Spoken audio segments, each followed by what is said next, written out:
Hit it.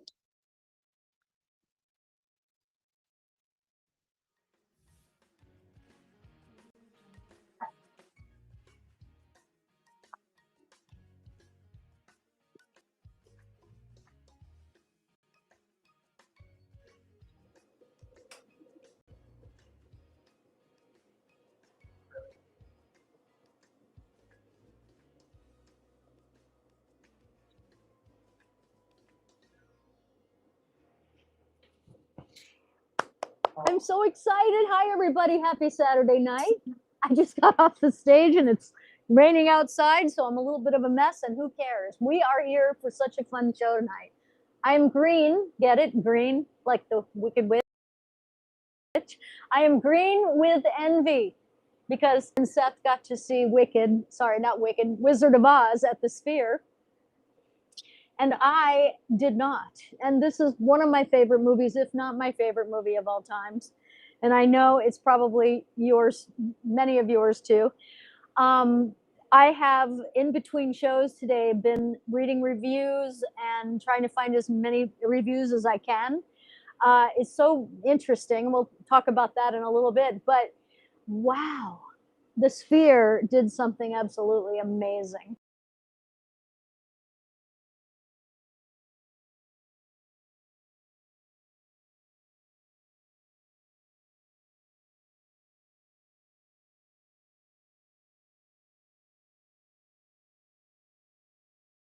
To critics that are real people, because those who can do, those who can't review, I always say. Critics have a different way of looking at things, and that's fine, and everybody's got an opinion, and that's fine too. But I just think that I would love to hear, and I have heard from quite a few people that actually were there, including Todd and Seth, and many friends I talked to today. And I cannot wait to see this. So I'm just going to take a quick look down here, and then I'm going to bring Todd in because he's on his way back to me. He is on a layover right now in Detroit. And so I only have him for a short amount of time. I'm so excited about this show. We have video. Seth worked on editing all that today. And so I haven't seen any of it yet because I've been working all day. So I'm seeing it along for the first time with you, including, what Todd's going to talk about. So let's go ahead. And shall we look at the video and then bring you in, or shall we bring you in and then look at the video? Todd? No, just in case I have to leave, it would be good to bring me in first. Okay. So we'll bring you in. Welcome. I hear you. So that's good. I can actually see you. Are you at like a airline club? Because it looks pretty calm and quiet in there. I am in the Sky Miles Club. Yes. And that's the only place. It's the only place I could find where wasn't obviously super loud. It's a big airport here. The truth is, in all the airports I've been in, this is one of my favorite airports, if not the favorite, because they have. What is that? P.F. Chang's. You got a bag of P.F. Chang's for the flight. I ate, but I'm bringing you P.F. Chang's. Oh, yay. I'm really happy because by the time I get you at the airport late tonight, I will need a meal. So that's great. So let's jump into it. I can assure you that where you are, there is no P.F. Chang's. No, there's no P.F. Chang's. At least I haven't seen one. So because I have you for such an abbreviated amount of time, I'm trying to think if we should see a video or let you talk first, but because we do have abbreviated time, I think maybe Well, a we lot of should. people don't even know what we're talking about, so you probably should Oh, set it up a yes. little Okay, tiny so bit better. tonight's show is about the Wizard of Oz at the Sphere. And the Sphere is, I think everybody knows what it is, but if you don't, it's an incredible thing in Las Vegas. It's a gigantic dome. It is so magnificent. If you land in Vegas, especially at night, you'll see it day or night. It's massive. Holds roughly 18,000 people. Is that right? I really don't know for sure. It holds for a concert, it holds 18 to 20,000. Yeah. For the movie that the Wizard of Oz presentation, it only holds 8,000 because they're bringing in the sides, so you have no side peripheral blocking. Right. So it's kind of only the center cut of the theater. Well, I didn't even know that. So that's interesting. So, okay, so you got to go back to Las Vegas and go to. You've seen it twice, right? I've seen it twice. I mean, it was quite a while ago. They contacted us and asked if we would be willing to put together a Wizard of Oz exhibit with some of the artifacts. Clearly, the ruby slippers were going to be one of those major artifacts. And originally, they were talking about a lot more stuff, but there's a lot going on. This thing is so much more than anybody can imagine, and the technology and the things that are going on are very advanced and very complex. So they really had their hands full, and getting a historic museum, although be it really cool if they could have, they had to limit it to the ruby slippers and one of the Osmite costumes and some other things that we have. So we have a small museum there. Yep. And that's what we all put together over the last few weeks and installed it this week for the premiere. There was a employee screening. It was there for that, and then it was there for the premiere, and now it's there for the VIPs. I think it's important to note, because I'm pretty sure if you want to see that exhibit, you have to have VIP seating. It's not. I don't think it's for the general seating to get access to. What's the name of that lounge, Seth? What was it called? It was called the Theory Lounge. Right. So make sure if you do want to see the Debbie slippers and some of her things or personal photographs with Judy Garland, etc., you have to make sure you have access to the Theory Lounge. Not all tickets do have that. So just bringing that up as a side note, because originally this was going to be available for everybody. And maybe in the future it will be once they settle down. Right. I think they're really playing catch up right now on a lot of things. So I think they're kind of limiting how many things they tackle, kind of perfect what they've got on their plate. I mean, it's very interesting that it's only 8,000 seats for the film, because we did go see the Eagles there, and it was packed, 18 to 20,000 people. It was amazing. But 8,000 people, that kind of makes it different, because I hope that they extend it, because I know a lot of people that would love to come to Vegas to see it. And if it's only there for a few months, that's going to limit how many people can come. Well, it's kind of a minimum 3 months, but yeah, I believe off the record, they're really planning to have it there, if it's successful, for a year. But make no mistake, 8,000 seats for a movie is a world record. Oh no, I've got it. I mean, Yes. most theaters, you're like in the ozone there. I mean, most movie theaters these days are a few hundred seats.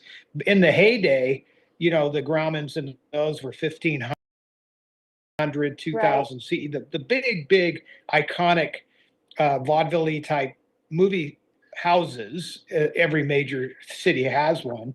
They were all in that neighborhood. A couple of thousand would have been monstrous. And of course, so people can watch it. These numbers are psychedelic. People can watch it in its natural form, its 1936 form, anytime they want.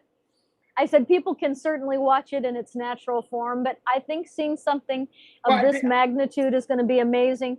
I want to just say that I do know that I read in a lot of places they had over 2,000 people working on this project.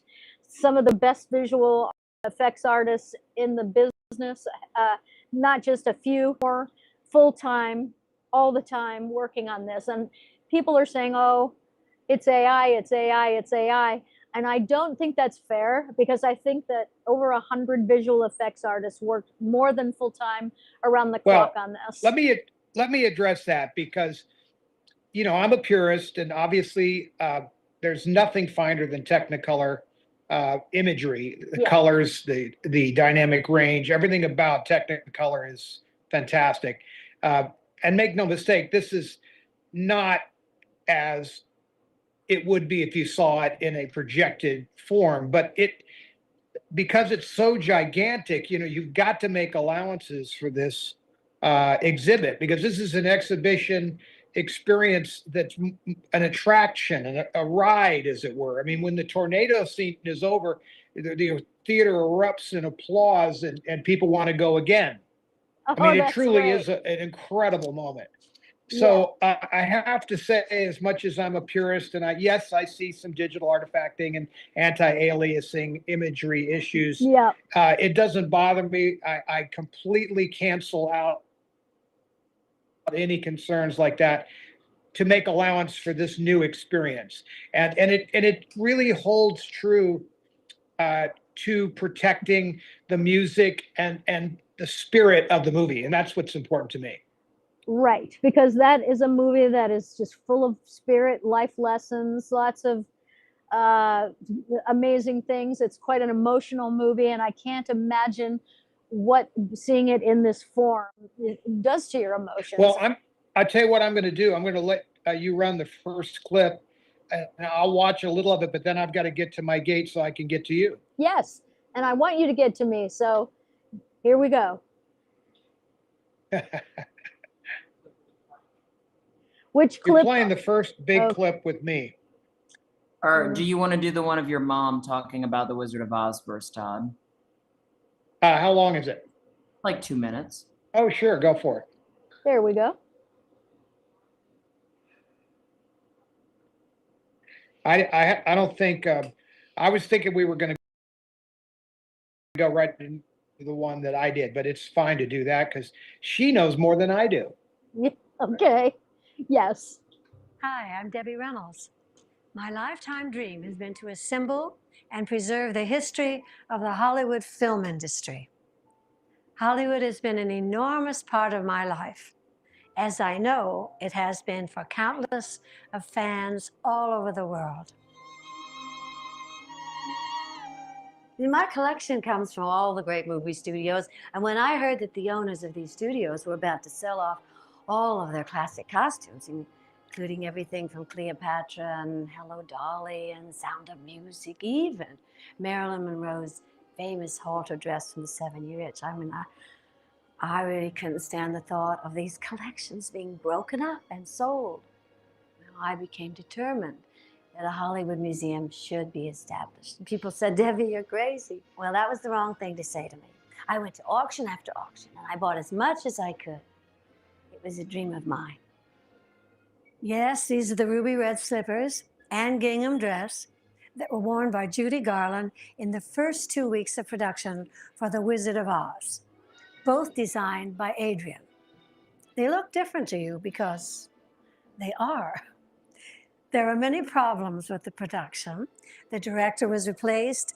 Buddy Ebsen got poisoned with the silver paint, the Tin Man. So the director decided on a new look for the slippers and the dress. So these were removed from production and replaced with what you're familiar today. Aren't they beautiful?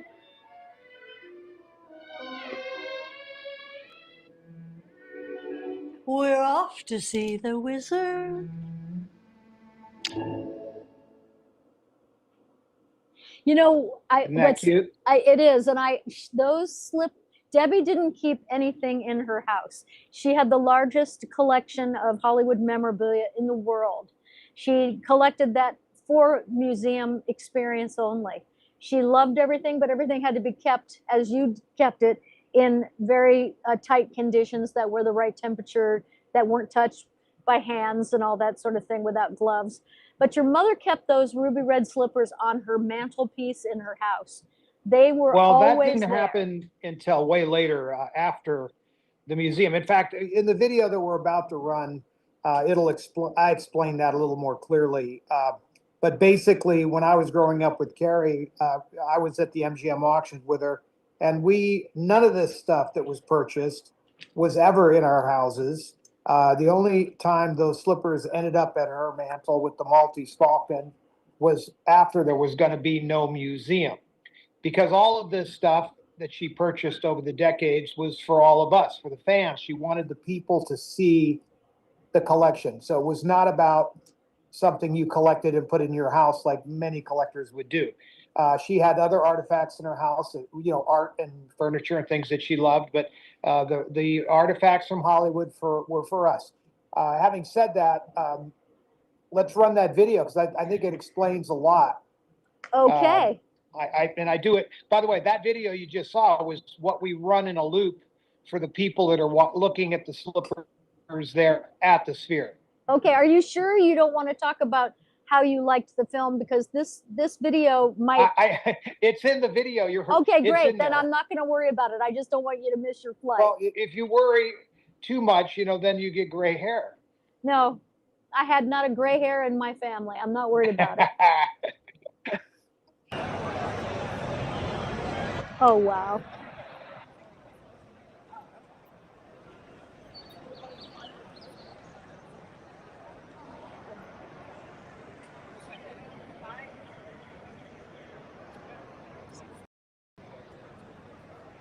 So, somebody was saying to me, how do you know Debbie would be okay with this?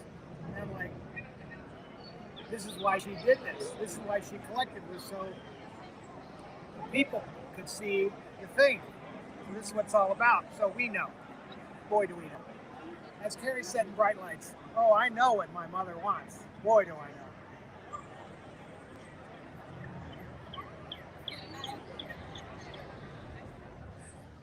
Hi, we're here at this Sphere Theater experience, like off the charts. You guys are going to really love to come and see this show. I had a lot of friends of mine, asking, "So, how was the show?" And you just all you could say is it's off the charts in every category. The sound, the visuals, everything is amazing. But our component to this is provided by my mother's, let's just say, vision. To try to preserve Hollywood history. And when I was a little boy, she took me to the MGM auctions and bought a lot of things. And some of the things that she bought had to do with The Wizard of Oz, which is, of course, what this show is. And so behind me, they've made a beautiful little backdrop from The Wizard of Oz with some of the characters. But we've put on display my mother's pair of the ruby slippers. And as many of you know, because we've heard this question, why these and how many are there? It's like, and what are these the ones that were stolen? And you hear all of these stories. And the beautiful part is that I like to say, when my mom bought all this, she could have bought any or all of the slippers. She chose these because they were pristine and would do the best in a museum environment and for people to enjoy. And last night, for the first time in a very long time, the last time these were on display was in my mother's museum here in Vegas, at our museum. It's a small museum, it's 8,000 square feet, but it's fabulous, and the costumes are fabulous. So you need to I think all stop the fans out there and start will over. really get a thrill out of It's it, as it's much as I unusable. have. Stop the video. It is unusable. It is echoing. I hear voices talking. It's slapping back and forth. Yeah. It's unusable. Okay, so It's not, Seth. It's not. Well, that's just through our cameras. I just texted you. Okay, so you're clean on the outside feed. Ask people if it's clean, because what we're hearing is echo, echo, echo. Yeah. Okay, we're gonna hold on because we You have could a just start it again if everything's fine. we can, Just but back it up a little. But I need you to listen to me for a second, only because we're having a technical issue here, and we're gonna have to. I'm not gonna be going anywhere. I'm gonna be live on the camera, but we are going to need about how long, Kyle? A few minutes. Go ahead and do what you need to do. So I mean, if you want to start over if it was a we problem. can't I don't know right what now. technical issues. Well, I will tell you what it is, but I need to. I just want. Okay, there you go. All right. So I want to just talk to you, Todd, because I want to. Okay, I'll wait till you stop. Seth too. Everyone's just kind of talking, and I know we need. I don't need to. I can just go away. No, I don't want you to go away. I just want to say who's talking first so I can let people. Okay, go ahead. We'll see you later then. I Yeah. have an airplane to catch. I understand. I'm going to let you guys sort all this out. Okay, thank you. Bye. I'll see you tonight. Oh, that is a shame, but I'm glad that he said everything on the tape because I can't interview him. So hold on, everybody, while we were hearing the same echo, and I'm just going to check on the thing and make sure that we have. It sounded good, no echo. Okay, so Seth, I don't know if you were hearing that, but it's because you had your, you might have had, because for us it was the TV was on. That's why we heard the echo. And Todd probably the same thing, something there. So let us just have a minute. And in the meantime, Seth, can you hear me? Oh, they're not there. Okay, but I'm still streaming live with my people. Okay, so you know, I'm almost done. We have 3 more shows here. We're still in Vermont. And then we leave here on Monday and we go to another part of Vermont, and I have 12 shows there, and then we start the trek home, which unfortunately is going to take about 2 weeks to get there because we're in this, and this is much slower going than a car because you have to drive slower. And as soon as I get home, I want to see this. As soon as I get home, I want to see this so bad because it's so exciting to read the real people reviews. And I remember, you know, Todd came home that night and called me. He was in Vegas and I'm here. And he said that the movie, this experience actually brought him to tears a couple of times. That does not happen. He's not that kind. He doesn't do that. So I knew that there was something that was very special about this. He also said that it was one of the best things he felt. That's saying to see there a lot of firsts and amazing because I know that I'm an emotional person either, but you know, for you to feel like this around 8,000 people and everybody in the whole place was feeling like that almost, so you could in the energy that was in that dome, because when everybody is of one emotion, or more or less everybody is of one emotion that's so strong like that, that in itself is really an experience because it's an incredible amount of energy, and everyone was in love. You know, when you go see a movie or you go see a musical or a play, but usually musicals, and you're sitting in the dark, I call it falling in love in the dark because you are so mesmerized by what's happening.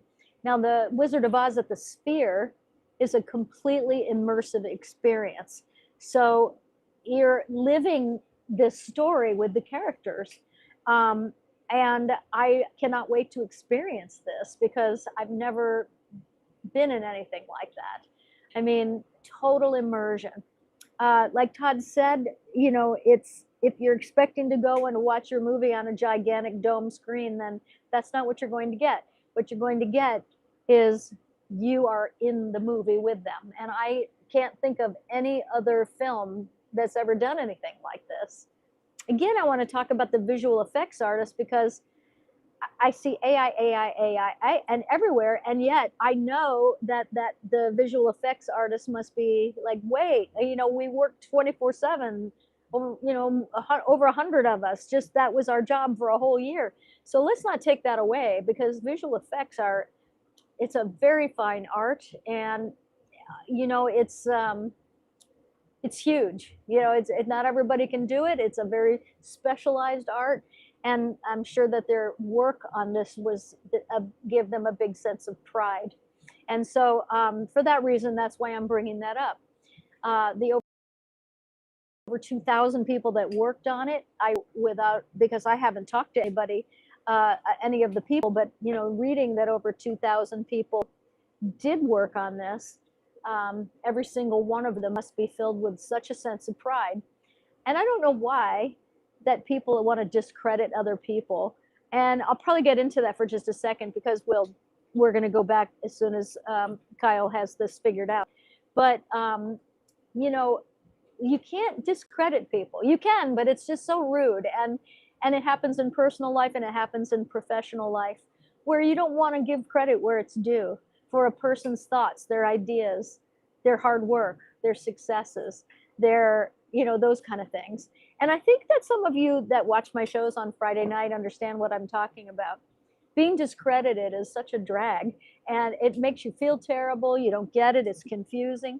And so, to the visual effects artists that worked on The Wizard of Oz for the Sphere, I want to say thank you so much for your talent, your time, your expertise, your dedication, your a million hours that you put into this project, because that's what this is about. It's about, they don't do it for themselves, they did it for the public. The people who own the Sphere, the people that produce this, all the people involved, these 2,000 people, all worked from a place of love. And that's what I think you're going to feel when you watch it. First of all, The Wizard of Oz, there's a reason that people connect to it so much. And one of our friends that we met here in the show 5 years ago, Philip Bambarger, who is, I think he is one of the most dedicated Wizard of Oz fans. I would call him an expert on The Wizard of Oz.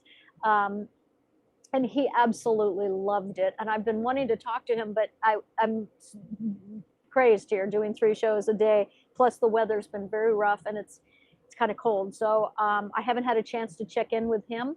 But if you love this movie, there is no doubt that you are going to have an experience like you have never had.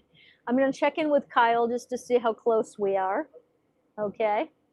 I don't, are we getting close? So we need the correction and why hasn't Oh, oh, you know, we don't have to do for a while. We're gonna have a run an 8-minute cooldown. So then once that goes over, run another 40 minutes. I think we'll wait to bring stuff back in towards the end. okay. So that we can do that. Have you tried to get a hold of Ryan? Yeah, I called twice. Okay, so if we can't get ourselves back on, because we need our Zoom. We can play the videos and stuff. Seth just won't be there. Oh, okay. So does Seth know that? Yeah, I'm gonna tell him that. Okay, so we're going to go ahead and play the videos.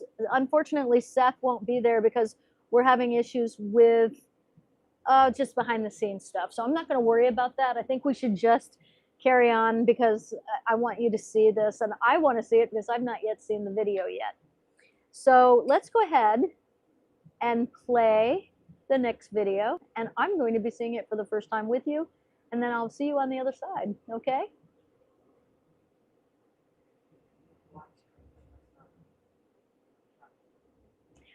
All right, we're gonna wait because all righty, we're rolling. Thank you. And if for any reason this can't happen, then we would redo this show, of course. But here we go. I believe it's here. There you go. Yeah, other than that, they've been under our control, but not on exhibit. So This is the first time they've been on exhibit. So if you haven't ever seen the Ruby Slippers, this is a great place to do it because you get this amazing performance with it.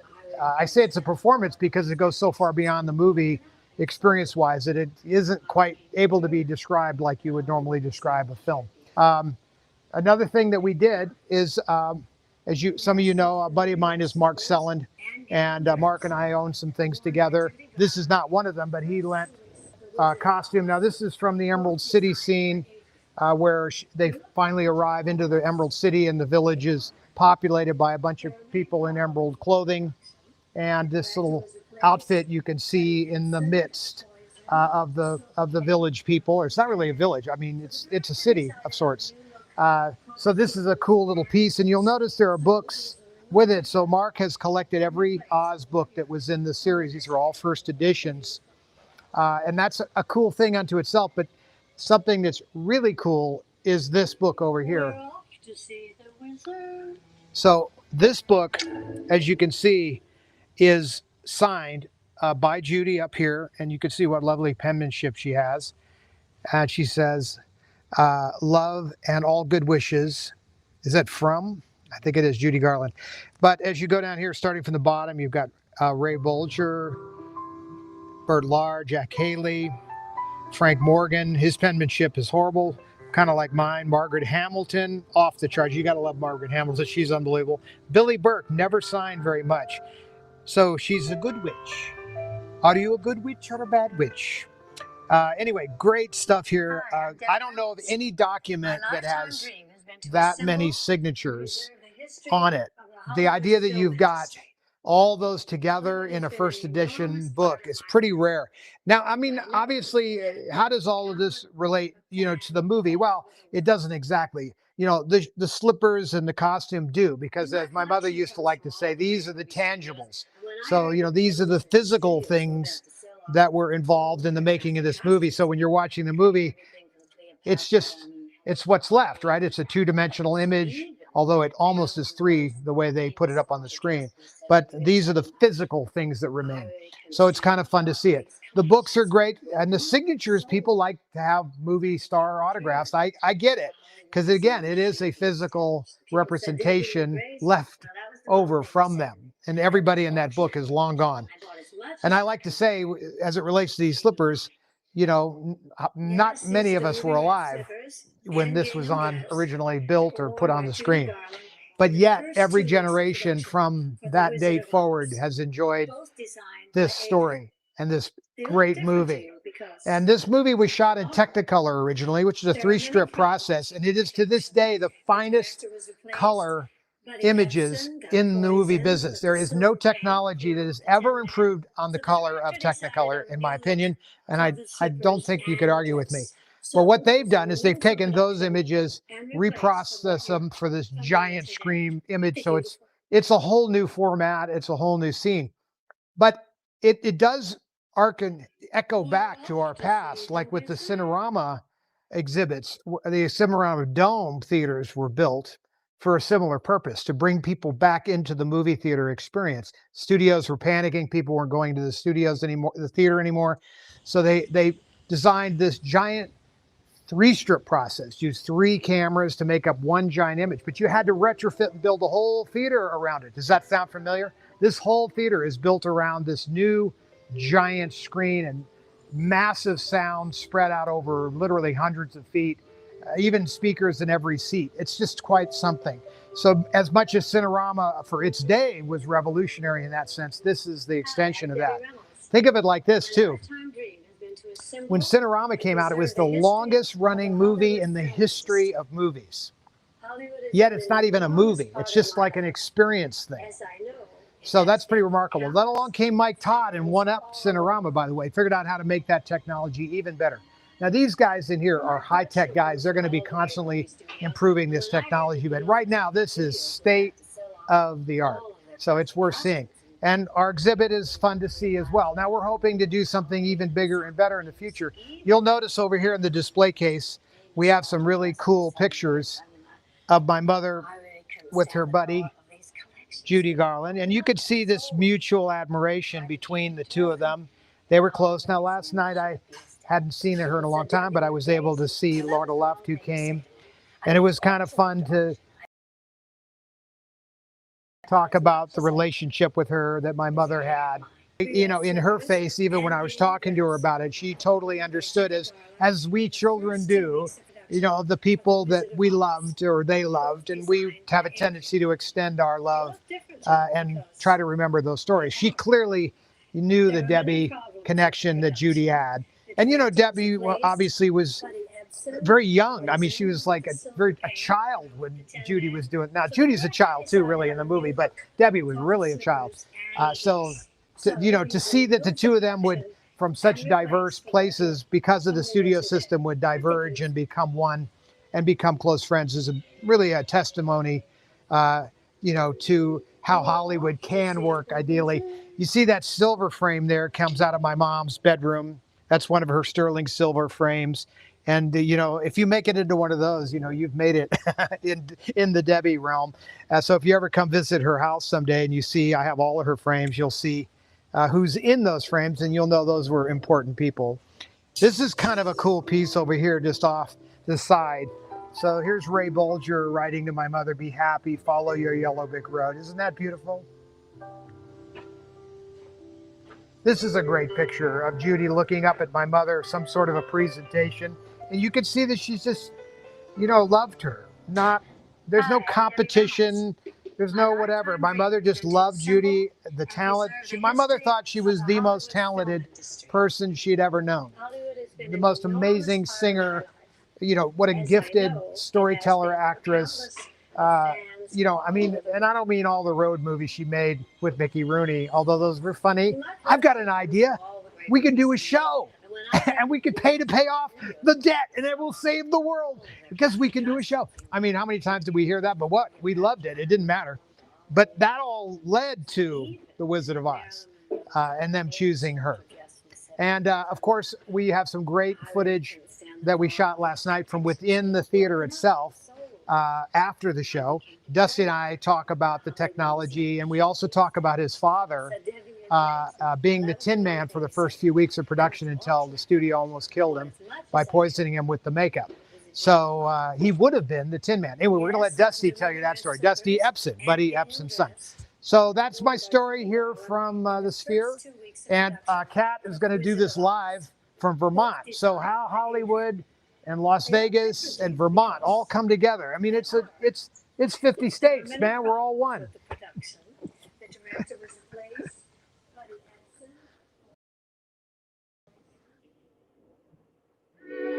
To see the wizard. All right. Well, I haven't seen any of this because I'm not there, and they put this exhibit together. Honestly, there wasn't a lot of time, so I'm pretty impressed. I think it looks really great. People worked hard on it, and our folks and Dawn and Todd and Buck, and it was like a mad dash. And so for that reason, I am blown away at how great it looks, because you kind of almost it's almost like building a set, especially when so many people are going to see it and go into it, just like everybody that worked on this project for so long. So I can't even imagine the scope of that. And I've been gone so long. I've been gone almost 3 months. So I'm so detached from Vegas, and I'm just so proud of everybody our team that was able to get it together, get it down there, make it look like that. And I'm so thrilled and excited that so many people are going to get to see it, and see little things.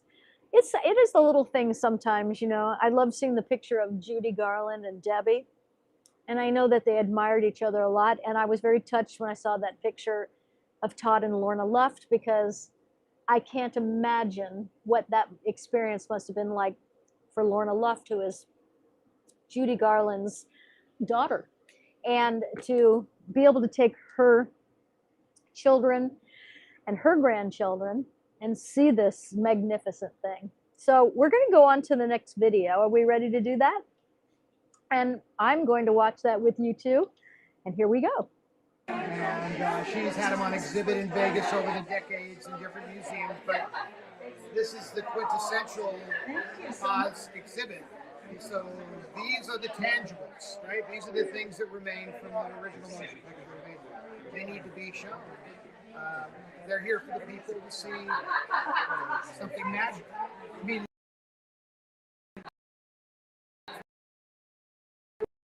the whole experience of the show, I did get, is off the charts. It is magical. It's off the charts. The movie it's been what it's been, but the shoes are the ultimate MacGuffin. They're the ultimate magical piece of film history. Obviously, the Sphere. We just saw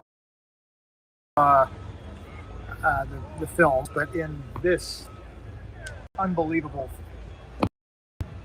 auditorium venue experience, and it takes this to a whole nother realm. Obviously never intended like this, but it is magical what they've done with this. And it's a ride, it's an attraction. And you retain the integrity of the original film, but it's enhanced many times over. The music and spatially the sound is spread out hundreds of feet around. Me being kind of a sound guy, So they have the original voices and everything just as they were, but the orchestrations have been re-recorded in this, you know, multi-channel sound venue. Also, if you look at the seats, they have thermal coupling devices for enhanced low frequency effects. So when things are happening in here, your butt's vibrating, you know, while the world is going around you. The most amazing thing, clearly, there's a lot of things about it amazing, but the tornado is truly a ride. When it's over, you think to yourself, let's go again. You know, I'll wait in line and we'll just come back and go through the tornado again. You can see behind us, these are these giant blowers and effects devices, and big fans are striking it now. But the show, there's so much technology to pull this off that you really don't you don't notice any of it. You just notice how magical the whole experience is. So you gotta do it. I mean, you gotta come and see this. Now, right now in the other room where we were, we've got the ruby slippers on display, my mom's slippers. We have one of the Osmite costumes on display, and we've put a whole bunch of other things together that are going to stay here for the next few months. And there's a big party. Tonight's the opening night, so there's been a big party. I just met Lorna Luff, I've met her before, but not for a long time. And, you know, it's kind of, she knows the magic that was between my mother and her mother. And so so we have sort of this, I don't know, connection between children, so to speak, the children of. I hear that a lot. So it was fun to see her and take a picture with her, but I got to believe it's much more intense for her to sit here and watch her mother in this venue that no one has ever seen a movie in before. No one has ever seen images like this before. So to see your mother singing these iconic songs in this iconic movie is, you know, I can only imagine what that must have felt like for her. Because it's, you know, you feel it, man. You know, there are emotional moments watching the movie. Seth told me he cried all through the movie. Of course, we expect that. But I did, you know, get a little choked up at times in the right places. But it's a magical thing to see. So we're going to go back to the party. The other thing I really want to do is I want to bring Dusty over here and let him tell us his story. Because, you know, his dad, for those of you who don't know, or Buddy Ebsen, Dusty, my buddy, his dad was Buddy Ebsen. A lot of people think, oh, Buddy Ebsen, Beverly Hillbilly, Todd. But no, Buddy was actually a very talented singer and dancer in the vaudeville era. He was in Broadway Melody of 1938 with Judy Garland. They danced a beautiful number together. But he was also the Tin Man. There he is. Come here, man. We're going to have Dusty just tell the story himself, because I want you just to tell your side of the story about your dad and the Tin Man.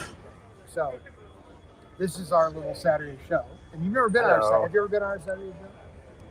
You've never been on the Saturday show. No, I did. We did one thing from the RV. Talking about the setup.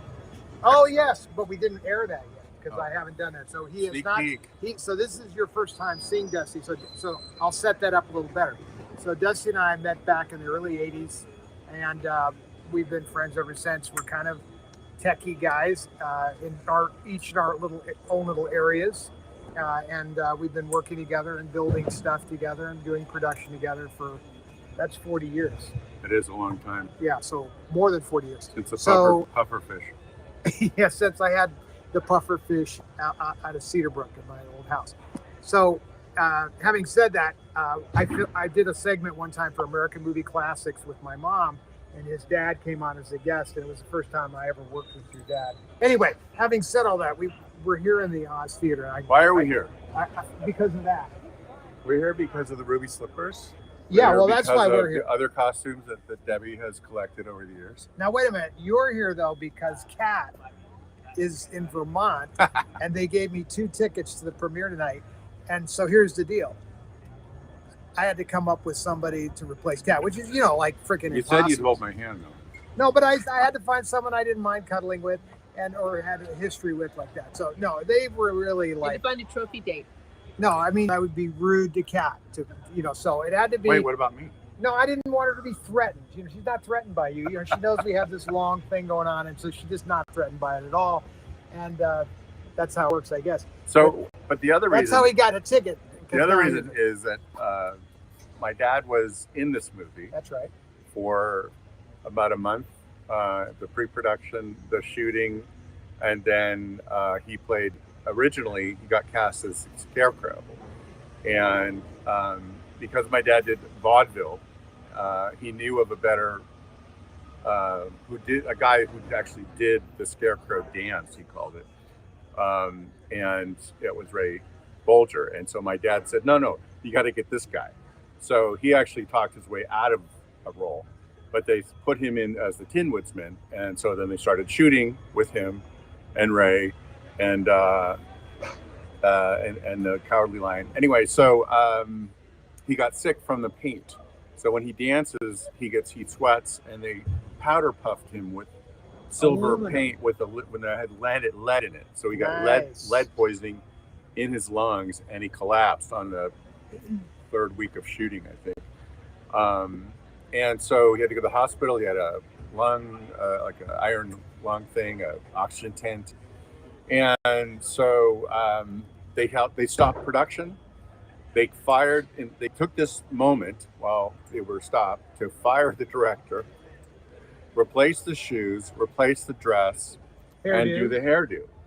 And so my dad never told us about this until I was about all those events. Until I was about 15, 16 years old, because they never talked about it. That's the significance of this film. And all right, so we just watched the film, so you have your own take on it. So when you saw the Tin Man come on the scene, what did that feel like?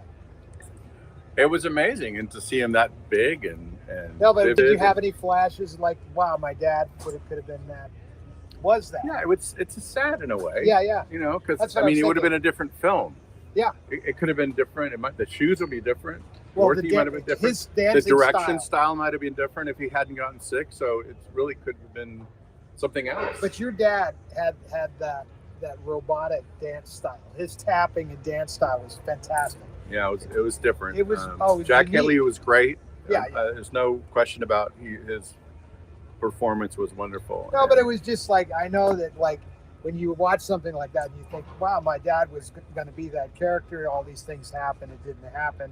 So then you're watching somebody else do it. Of course, it's a magical moment. We're not taking away from what it was, but you got to admit that like you said, it had to be a little sad. Like, hey. Yeah, it was. But, you know, film life goes on.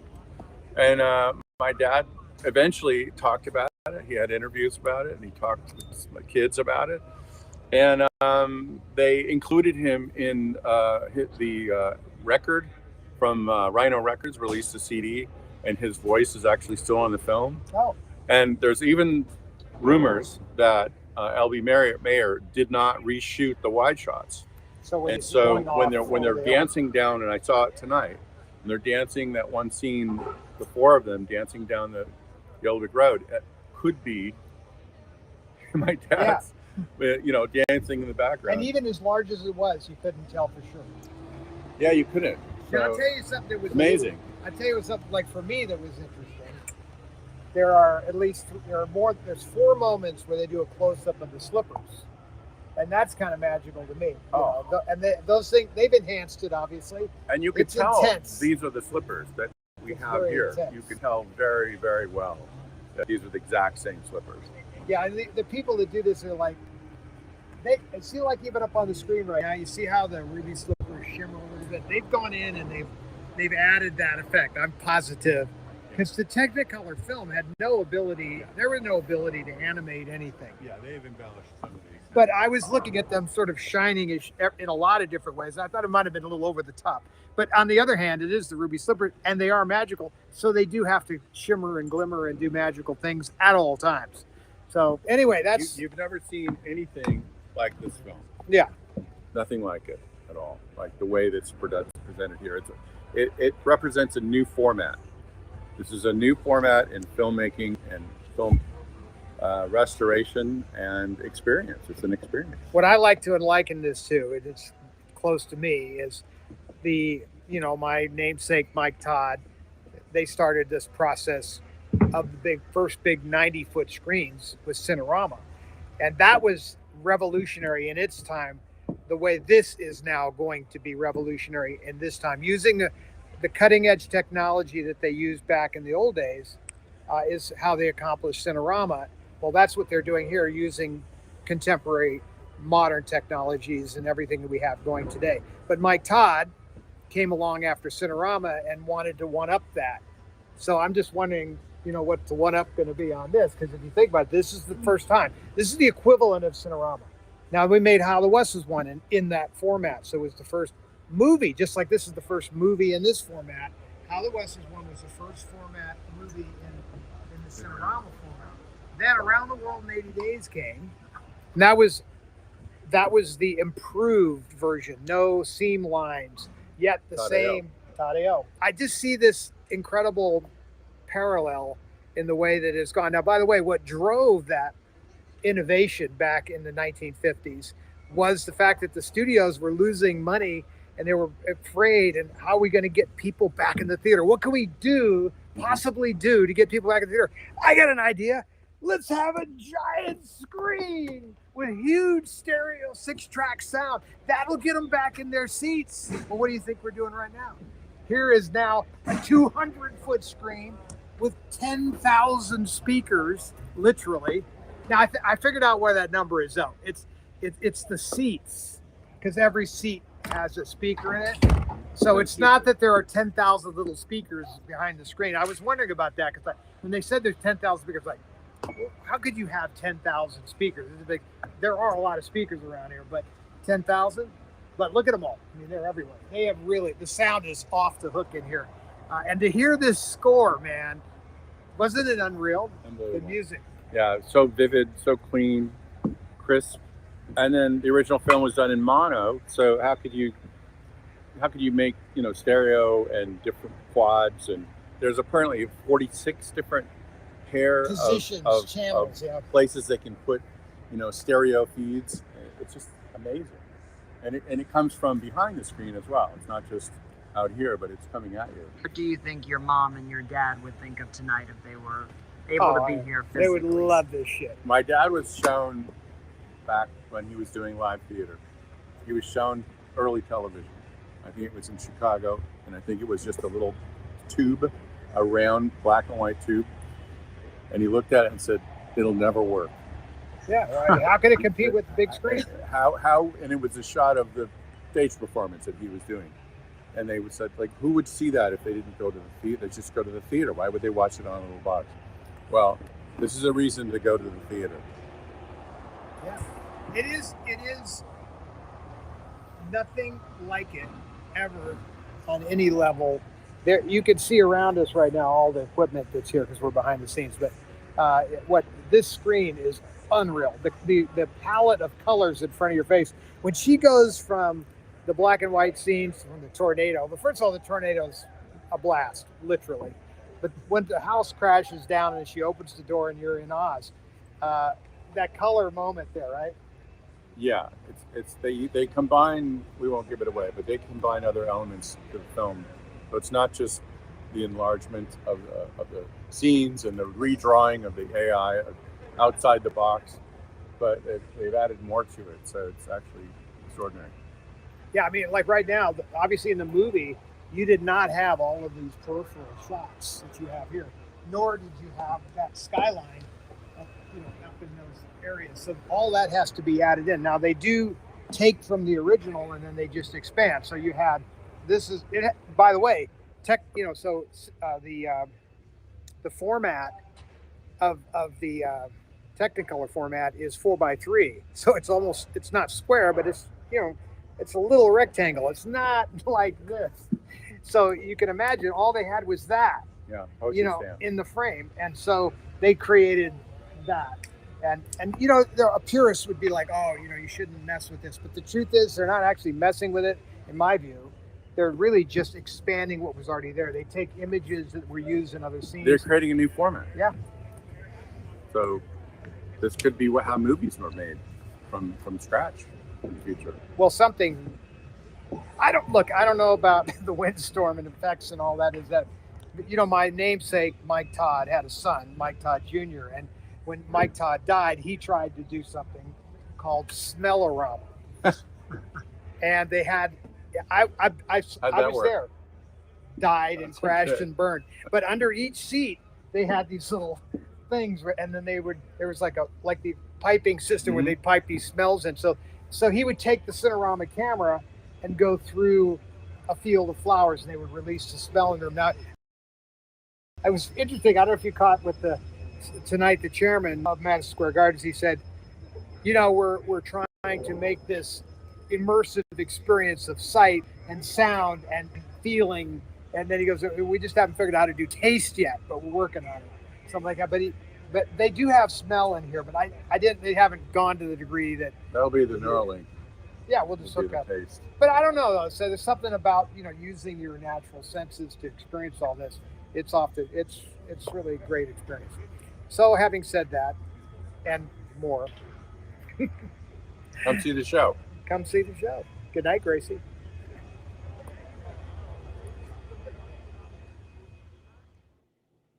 All right, so that was kind of fun. I got to tell you that Dusty Ebsen is one of my favorites.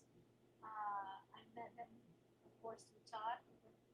They've known each other forever. And I was such a big fan of his dad. Did you put me on? Oh, you know what? Sorry, I'm gonna hold it. Okay. I'm sorry, I took my jacket off because I was starting to get hot in here. Can you hear me okay? We're good? I love Dusty. He's a great guy. He's one of my favorites, my favorite friends. And Todd have known each other forever. His dad, oh, and by the way, Dusty is a great editor. That is what he does, and he's so talented. Just a great guy.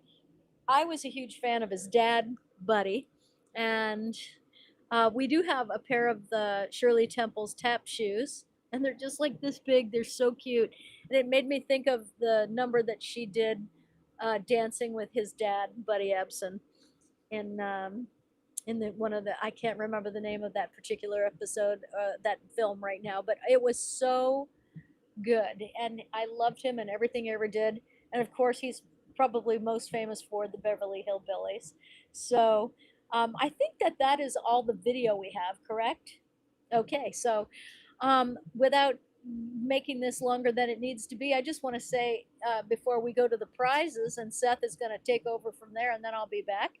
But I just miss you all so much. And after next weekend, I will be back with my Friday night show live on Facebook. So I just wanted to give you a heads up. I'll still be on the road, but I won't be doing shows. We'll just be driving back. So we will be together once again. Plus, of course, we'll be here every Saturday night. Thank you for hanging in there with the challenges that we're facing. We are on a motorhome. We are on tour on the road. And so things don't go quite as smooth as they do at home when we're in the theater. But I gotta say, I cannot wait to see this. And I'm wondering how many of you are probably going to come. And what's kind of cool about that is when you do, give us a heads up so we can try to meet you, because that's part of the fun of doing all this. I've met so many people out here doing this show that watch our show for the first time. A lot of people have come. So one of the greatest thrills is, of course, meeting you guys. So let's do it. All right, I'm going to throw this to Seth because the prizes tonight are going to have to be. Oh, we're missing Ryan, by the way. Ryan is not with us tonight because he's actually sort of on a little thing, and so he couldn't be here tonight. So that's another reason we're working with a very, very minimalistic crew here. Kyle, of course, is putting fires out left and right and doing an amazing job. We've been able to, stay calm because there were some things that went sideways, but that's the way live television goes, and we're just gonna roll with it. So I'm gonna throw this over to Seth, and I'll be on the other side of that. Seth, are you there? Am I here? I don't know. Can you hear me?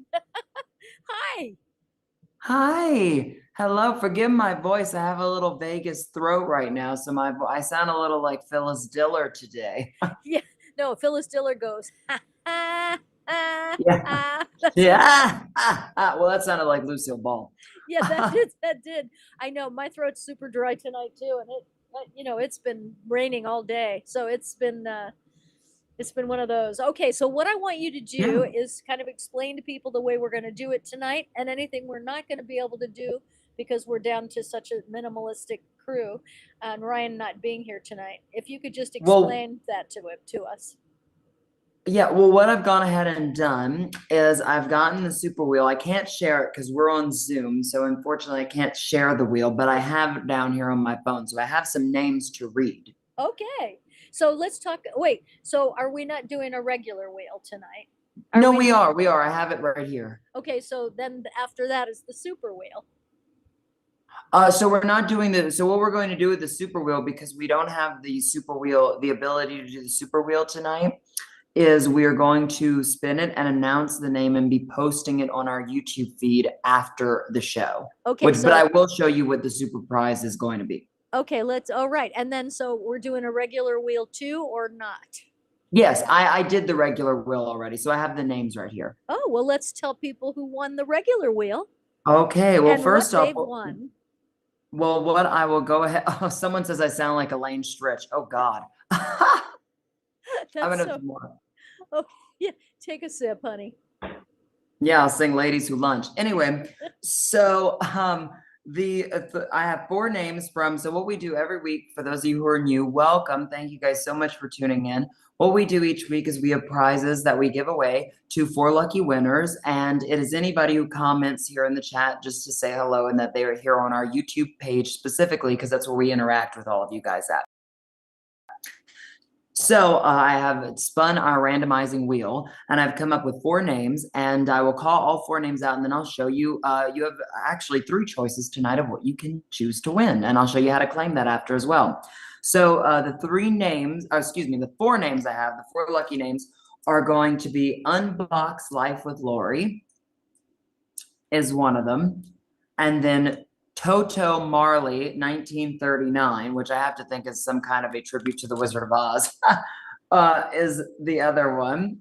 And then Amy Lashmit was the other one. Awesome. And then the last one was Joni P6844.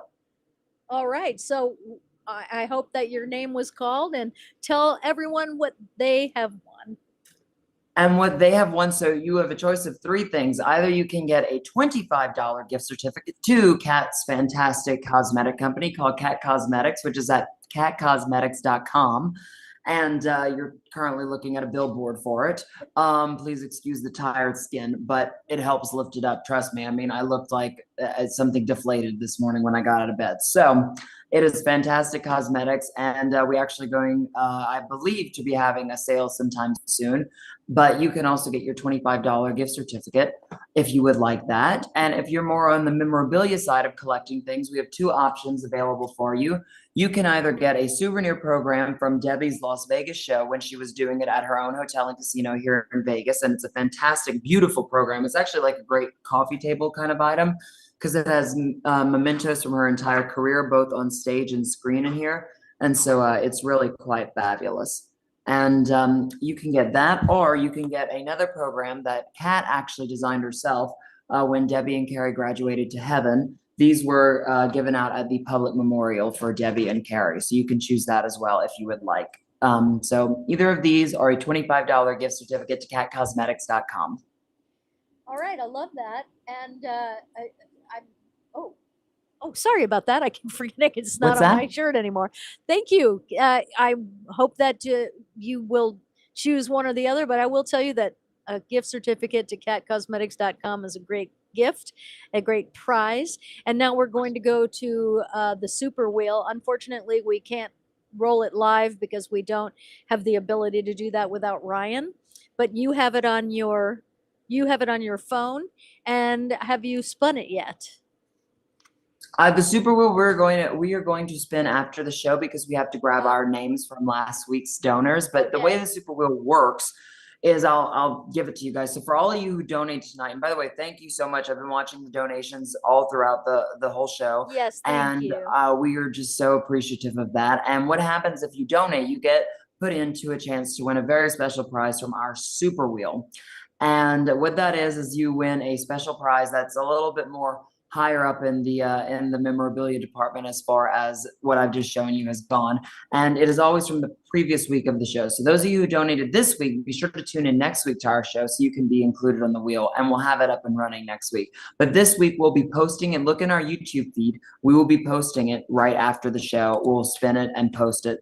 And you will be winning a piece of the Debbie Reynolds Dance Studio flooring. And what's really cool about this flooring is, first off, this is a limited edition copy. And I know my wording is backwards, and Todd would smack me right now, and I apologize greatly because I'm on my laptop. But it has Debbie's signature engraved on it, as well as saying where it's from, the Debbie Reynolds Dance Studio. And this was also the same rehearsal floor that was actually at MGM Studios. So, you know, Judy could have danced on this rehearsing for The Wizard of Oz, but these were all in their dance studios at MGM for the rehearsals. And so then it moved to Debbie Reynolds Studio in North Hollywood, and everybody from Michael Jackson to Madonna to Bette Midler danced on these floors, including Debbie.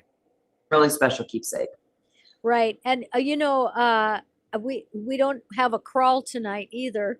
And so the person that wins that, that's going to be tonight. I know that. But so I just want to be clear because it was a little confusing for me. So I want to make it clear for them. Are you having trouble hearing me? Yeah, I was about to text. I can't hear you very much. I'm so sorry. Okay. Okay. So I'll talk just a little louder and hopefully you'll be able to hear it. So where can people go to find out if they've won the super prize? Once more, so they're just going to look right in our YouTube feed. You can see, we will be posting it. So you can see posts in our YouTube feed, and we'll be posting it after the show, the winner. Oh, okay, great. After the show. All right. And if we already have the winner's email, by the way, we'll probably reach out to you because that'll just be easier for everybody. Right. And do you have a list by any chance that I can read? Because we don't have a crawl tonight, and I want to acknowledge. I have as much as let's see, where's my list? I mean, I have a list. Yeah. Would you like me to read it? I would. I want to thank them because we usually have a crawl at the end of the sure. show. So let's acknowledge the donators for tonight because we just thank you so much. It's so great and we appreciate it. Of course, everything donated and the things that we sell go towards the production of this show as well as the legacy projects that we have. So go ahead, if you would, Seth, and see if we can get All everybody. right. Give me 1 second. This is giving a lot of technical difficulties here. I'm trying to be able to view these things. Well, I don't know how far back I can go. Well, it gives us a list normally. The problem is my loading. Let's see if I can get it on my laptop. Okay, so I'm going to come back here and we'll just do this and then we'll wrap it up. So while Seth looks for those, because I really want to acknowledge the people. I really do want to acknowledge the people who donated. I mean, we could always put it on a crawl next week, but I would like to do that tonight if I can, because we appreciate you so much. Also, I see Jordan. Jordan the Lion was in the room. I don't know if he's still there. Just want to say hi to you and Katie. And I haven't had a chance to really look too much at the phone because we have so much going on in here right now. Okay, I've got the list, Kat. Yay! Okay, go ahead and let's thank them. Okay, go ahead. Okay, here are the names that I have. I'm praying that these are all of them, but we will look for next week if not. But this is what I have right here. All right, let's see. Okay, here we go. Well, just big thank you to everybody for Mike Jeffers, Barb Kevern, Joni P, Latez Styles, Frank Ferruccio, Eileen Fetterman, Barb Badalamente, Kaylin, Texas,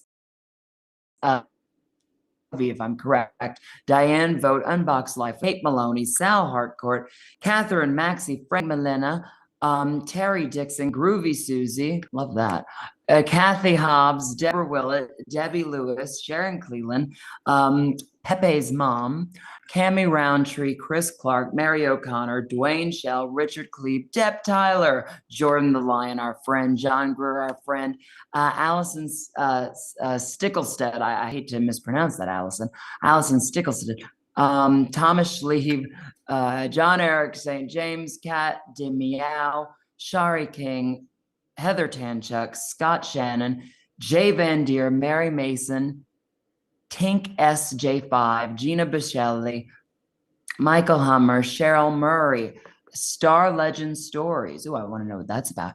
Graybeard Trains, Jama Taylor, Andrea Keating, Aubrey Thurber, Marcy Carnegie, and James Leash and BJ Amesbury. That's who I have. Wow. Thank you so much, everybody. That is just fantastic. We appreciate you so much.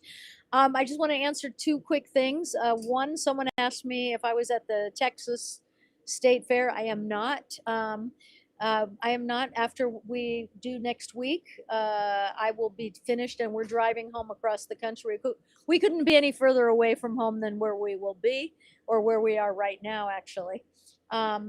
And so it's going to take us a few weeks. I think we are going to stop in Texas. We haven't decided the route yet. There's a lot to consider because it's not like driving a car. This is a beast. So you have to go different ways so that you can make sure that you can get under certain bridges and tunnels, things like that. So we have to map that out. But we'll keep you posted about where we'll be. And I cannot wait to get home, Seth.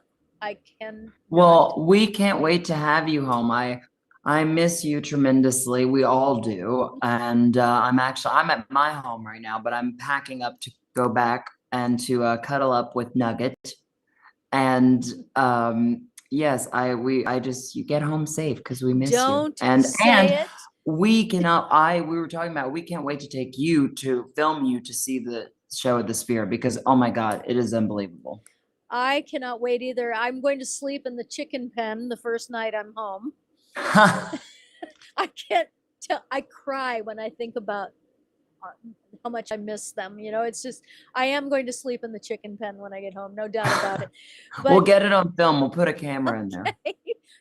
We have a camera everywhere. Seth, thank you so much. Todd, I think you're on Welcome. a plane. I don't know if you have internet or not. I miss you. I love you. Text me when wheels are down and I will come get you at the airport. I'm so happy you're coming back. Thank you, everybody, so much for spending your Saturday night with us. And I can hardly wait to get back to normal. It's great. If you're in Vermont, please come see me. I think it's very quiet out there right now. I'm looking out the window. Can we hit the fair cam on the front of our bus? There you go. Wow, quiet. It was packed today. Even in the rain, people come out and people here are used to weather, let me tell you, because it was cold and rainy and it was packed. It's been a very successful fair. It's just an incredible place. Essex Junction, Vermont, and it's called the Essex Junction Exposition and Fair, and it's a gorgeous fair. I only have 3 performances left tomorrow.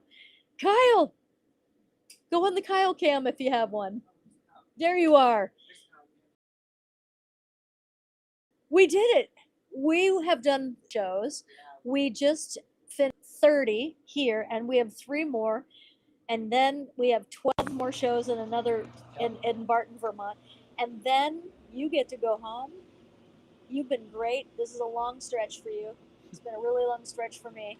And I just want to say that you've been so great. And the way you handled this situation tonight, I was so impressed because there were 5 things going on and you were putting a fire out every second and you were so calm. So, well, it's always good to stay calm in most situations.